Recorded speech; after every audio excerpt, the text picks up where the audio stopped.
Kuyovda dadasi bilan ko'rishaman degan ekansiz. Meni otam o'tib ketganlar, shuning uchun o'zim keldim. Yetimman deng. Sir bo'lmasa nima ish qilasiz o'zi? Hozircha o'qiyman. Darsdan keyin zavodda ishlayman. Zavodda ishlaysiz. Yaxshi. Oyligingizdan nari borsa 2-3 million bo'lsa kerak-a? Sizni bir oyda topgan pulingiz qizimni bir martalik kiyinishiga ham yetmaydi-ku. Qamaylar.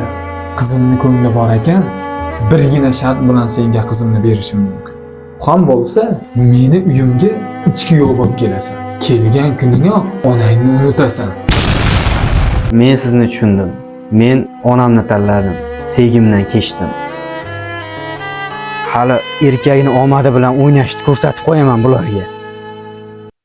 To'g'risini aytsam, men juda qattiq krizisni boshimdan o'tkazdim. Mana shundan umidim. Bu bo'lmasa sinaman. Men sizni bu yerga bekorga olib kelganim yo'q. Agar ichkarida boshliq qo'yib qo'ysak, qolgan hech narsa emas. Boshliq mumkinmi?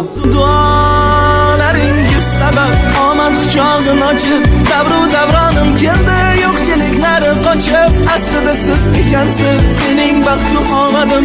Quyoshdek porlab turing, boshimdan nurlar sochib.